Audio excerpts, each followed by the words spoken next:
Banyak yang meragukan Mas, banyak yang meragukan gini, bahkan sampai orang dekat pun itu malah, kerja kok ngerosok, apa ngoten nggih ki. Dadi ya sempat sempat minder juga.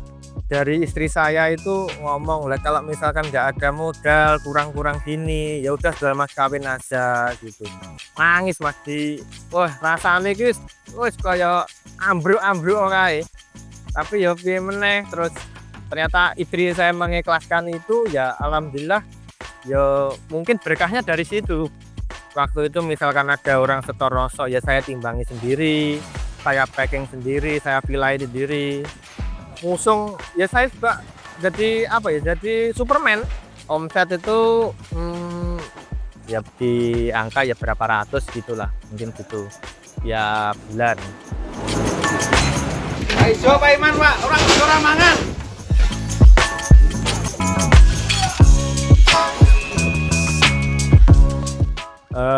Nama saya Arif Saifurohin. Alamat saya di Desa Jenangan, Kecamatan Jenangan, Kabupaten Ponorogo. Terus profesi saya sekarang ya sebagai perosok, dan saya mendirikan Rosok Kemarsjaya ini. Dulu waktu di awal saya memang pernah merantau di Kalimantan sejak dari di Sebelat. Terus di tahun 2019 saya pulang kampung ke Ponorogo, terus mendirikan Rosok. Tapi ya ini saya mulai dari nol, soalnya dulu di awal-awal saya itu keliling pakai mobil hijet waktu itu, hijet 1000, keliling dari toko ke toko, dari ke rumah untuk pulaan rosok seperti itu. Nah terus habis itu mulai berjalan 3 bulan. Setelah berjalan 3 bulan saya memberanikan diri untuk buka timbangan. Jadi menerima rosok dari orang-orang itu. Ya alhamdulillah pelan-pelan sambil belajar ya bisa jalan seperti itu. Jadi dulu saya dibuka di kota, terus pas corona saya ke Jenangan, alhamdulillah kita di lokasi ini pas corona itu. Jadi ya apa ya, pas lagi angel-angel wis reneng po. Jadi untuk ngerosok ini ya tak ayai dhewe, modal dulu saya kerja di Kalimantan, dapat pencairan BPJS tenaga kerja itu ternyata masih kurang. Terus akhirnya ya mau nggak mau ya jual mas kawin Mas. Waktu itu jual mas kawin, ya alhamdulillah ya kena dibabar nih. Waktu itu punya mobil hijet tak pakai keliling untuk perputarannya buat pulaan rosok seperti itu. Itu tadi dari dapat cairan BPJS tenaga kerja. Dulu saya kerja merantau itu. Terus selain itu juga dari istri saya itu ngomong, "Lah kalau misalkan nggak ada modal, kurang-kurang gini, ya udah jual mas kawin aja," gitu. Nangis Mas wah rasane iki wis kaya ambruk-ambruk kae. Tapi ya piye meneh, terus ternyata istri saya mengikhlaskan itu, ya alhamdulillah, ya mungkin berkahnya dari situ. Terus seiring berjalannya waktu, ya dengan kita seperti ini mungkin kita kenal supplier, kenal ibaratnya dari para pembeli-pembeli kita kayak gitu. Kita dibantu DP seperti itu, dibantu. Jadi itu sangat membantu Mas kalau untuk permikiran seperti itu.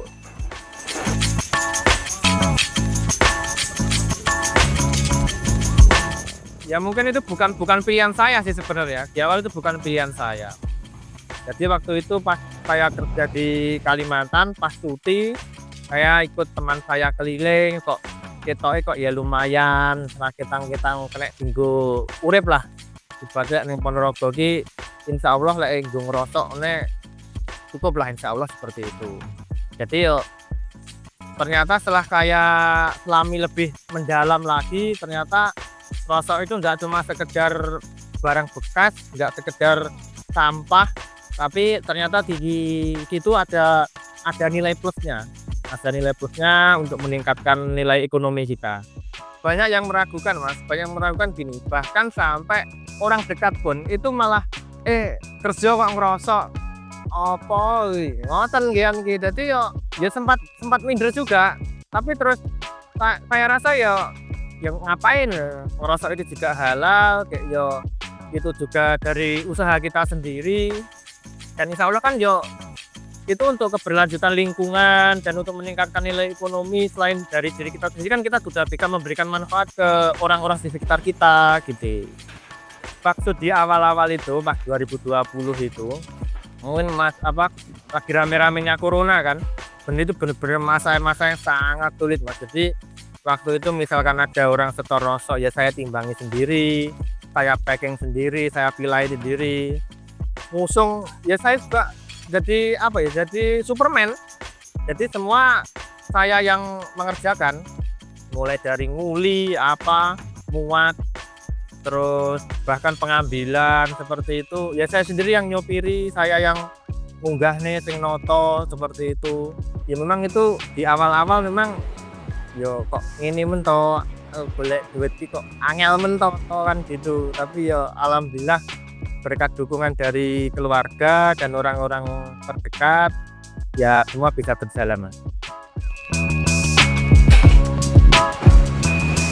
Pengusaha yang jelas kan urung tahu rugi, urung tahu kapusan, urung tahu kalah, angel arep maju kan ngono. Ya itu sudah saya alami semua, ditertawakan. Malah saya di awal-awal belajar, waktu ibaratnya masih belajar ngerosok itu ditipu oleh orang terdekat, terus ibaratnya ketok iki ngewangi tapi ternyata malah menusuk dari belakang, malah mengadu domba seperti itu. Ya itu saya alami waktu itu gitu. Jadi kalau di Semar Jaya ini sistemnya kan intinya kita itu menampung barang-barang daur ulang, sampah daur ulang itu sebanyak-banyaknya, Mas. Jadi selain kita menerima setoran dari para biasanya ngarani kan perengkek lah gitu, perengkek store gitu, kita juga ngambil ke lapak-lapak rosok gitu. Nah terus ini pengambilan kita itu sampai ke Magetan, Madiun, terus area Ponorogo sendiri seperti itu, Mas. Terus jadi barang datang kita pilah berdasarkan jenis-jenisnya. Kalau pada umumnya sih ada 3, plastik, besi, sama kertas. Tapi di plastik sendiri itu ada mungkin puluhan jenis pemilahannya seperti itu. Untuk besi juga ada besi sendiri, terus kaleng, seng, seperti itu. Bahkan besi sendiri itu klasifikasi, kalau misalkan itu ada 5 macam, mulai dari premium, terus di bawahnya ada super, ada campur, ada grade dan lain-lain sebagainya seperti itu.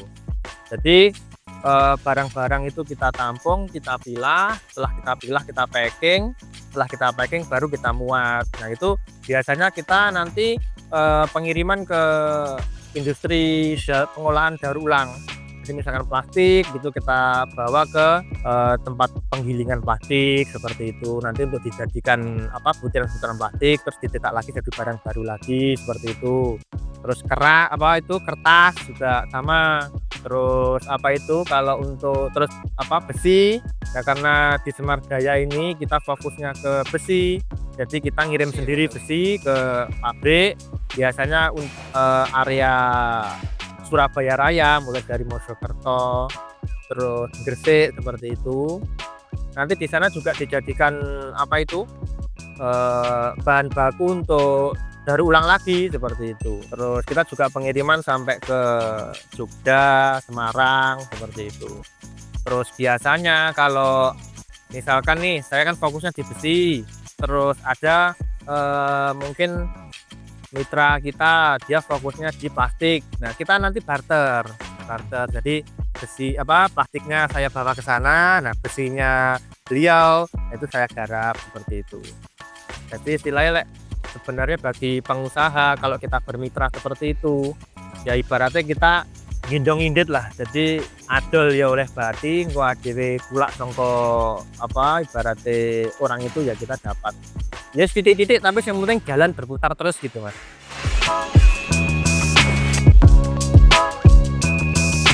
Kalau untuk karyawan kita di sini ada 19 Mas, ada 19 karyawan, intinya karyawan bidang. 19 itu mulai dari 17 itu bagian processing dan pengambilan, terus 2 orang itu perempuan bagian admin dan kasir, seperti itu. Jadi kenapa kok saya pakai admin? Ya biarpun rosok, elek-elekan iki rosok, tapi kalau kita tidak tersistem, tidak kita bukukan secara administrasi dan akuntansi, ya pasti ya semua usaha apapun pasti boncos Mas. Karyawannya itu kebanyakan ya dari lingkungan sekitar sini Mas. Jadi kita memberdayakan karyawan dari lingkungan sekitar Gudang Semardaya ini. Ada beberapa dari pokoknya area Ponorogo semua lah, yang jelas area Ponorogo semua. Terus selain itu juga kita juga memberdayakan para mungkin para ibu-ibu atau bapak-bapak yang udah sepuh yang ibaratnya pun tidak bisa bekerja berat, mungkin kebanyakan di lingkungan Ponorogo inilah ya, area Ponorogo ini kebanyakan kan usaha kan tani ya, tani udah sepuh nggak bisa kuat tani, itu kita kasih garapan sing enteng-enteng tapi ya istilahnya tetap menjanjikan Mas. Jadi mereka itu kita kasih tugas untuk itu nyisati botol kayak bekas seperti ini, ngilangi plastiknya, terus nilai tutupnya, terus semuanya bagian enteng-enteng lah seperti itu. Nah itu kita borong nih per kilonya nanti nilainya berapa. Ya alhamdulillah ya mungkin kalau kondisi lancar suplai barang dari luar itu kita bisa nyuplai ke mereka beliau itu 1 bulan ya mungkin ya kalau UMR insya Allah dapat lah.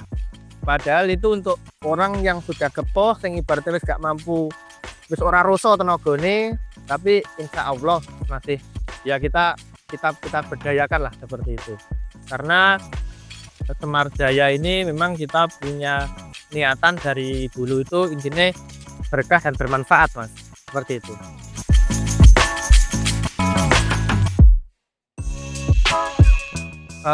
Kalau tonase itu mungkin dalam 1 bulan ya untuk semua item itu yang jelas ya kelasin itu sekitar ya ratusan ton lah udah tiap 1 bulan itu.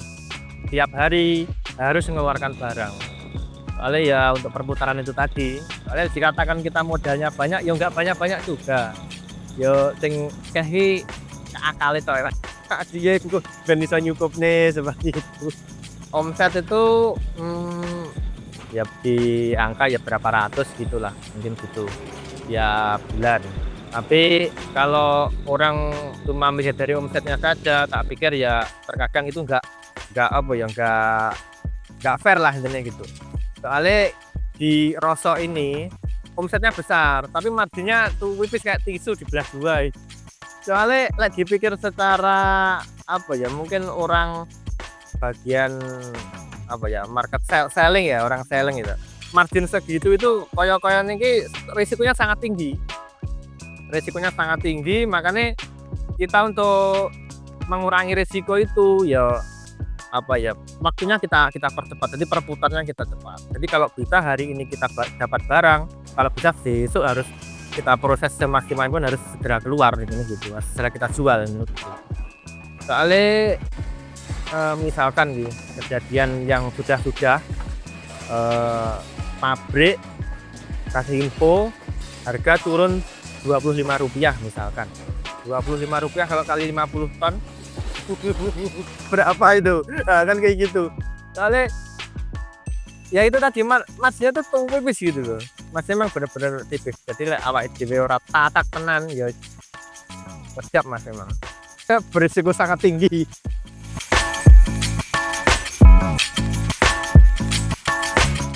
Semardaya itu kalau filosofi saya itu dari kecil itu suka wayang. Dan tokoh yang paling sakti itu kan Semar toh. Itu logonya Semardaya kan ini. Di wayang itu kan sebenarnya tokoh yang paling sakti kan Semar. Semua sungkem sama Semar. Tapi apa ya? Dia nggak ngetaroni lah. Sebenarnya dia itu juga seorang kesatria, dia itu juga seorang brahmana, dia itu juga seorang dewa. Tapi kan nggak ngetarani mas. Dia lebih memilih turun ke bawah, berada di masyarakat di bawah. Ya ibaratnya kayak pohon itu nggak cuma tumbuh tinggi mendulang, tapi juga merindangi seperti itu. Rindang. Jadi kayak sesuaikan kayak di moto Semar kan berkah dan bermanfaat mas. Jadi ibaratnya awake dhewe iki wis gedhi ya tetap harus bermanfaat ini seperti itu. Di awal-awal saya ngerosok mas ya, awal saya buka rosok. Tiap pagi itu kalau saya itu buka pagar, di depan itu ada uyah, kembang, terus apa itu yang kayak apa yang biasanya nek doke, nah kayak gitu, takir kayak gitu. Ya saya nggak tahu sih itu maksudnya apa, soalnya saya nggak orang Jawa sama sekali dengan hal seperti itu. Jadi seperti ngebun ya mas dengan hal seperti itu. Jadi terus wong apa orang-orang itu kan ngomong lagi persaingan gini-gini, tapi saya nggak mau ambil pusing. Yes intinya ya biarlah gitu. Jadi misalnya seperti ya kita saponi, kita buang. Doke ya iman kok ndok itu kurang aja nah. Gitu. Itu memang betulan mas itu. Gitu. Doke ngilawu mas, gitu cukup doke itu ngilawu, kembangnya ya dibuang. Itu aja. Terus kalau dari saya sendiri filosofi saya, namanya orang itu kalau punya usaha, punya bisnis seperti itu, biasanya itu kalau tidak bersaing berarti dia bermitra kan seperti itu. Makanya saya itu menggandeng semua teman-teman dengan bisnis yang sama itu saya gandeng. Ibaratnya yo kita itu kalau pengen maju kita harus bermitra seperti itu, harus bermitra, nggak ada saingnya. Jadi biarpun misalkan saya nggak bekerja sama secara bisnis gitu kan, tapi silaturahmi tetap jalan ke sama pemain-pemain yang lain seperti itu. Jadi istilahnya memang kita dari awal nggak ada sistem, masa dari Semar sendiri nggak ada sistem untuk kita bersaing dan apa. Bisnisnya pasti punya lah, jadi punya trik masing-masing lah untuk menyikapi hal-hal seperti itu. Gitu. Karena kita semua ini punya bisnis dan bisnis itu ada regulasi, ada aturannya pada teman-teman. Intinya kalau kita punya usaha atau apa itu perizinan wajib harus kita siapkan ya, perizinan harus kita siapkan. Terus selain itu juga istilahnya berarti kalau orang naik kendaraan itu SIM kita lah, ini seperti itu. Terus ketika kita berusaha wajib kita bukukan, jadi ben ngerti, ben gak boncos. Terus selain itu juga jangan sampai kita itu terpaku neng modal itu sing nomor yang kesekian kali. Yang pertama tetap tekad, yakin lan wani, insya Allah halangan mesti minggir dhewe mas. Terus yakin nekat ya pokoknya, tubruk ya pokoknya, das. Tenan mas itu. Soalnya ya ini dari pengalaman saya sendiri ya. Jadi buat teman-teman yang pengen berusaha apapun itu usahanya, ini tetap yakin, wani, maju aja pokoknya. Nggak usah mikir modal, nggak usah mikir nanti ya pikir nanti gitu aja. Yang penting kita jalan. Karena ibaratnya orang perang, orang itu kalau ibaratnya kalau kita takut kalah, kita nggak usah perang gitu. Tapi ketika kita tidak memulai itu, ya berarti kita udah kalah kan seperti itu. Dunia tidaklah jahat, tapi memang kita itu dilatih untuk kuat. Jadi tetaplah menjadi versi terbaik dirimu sendiri.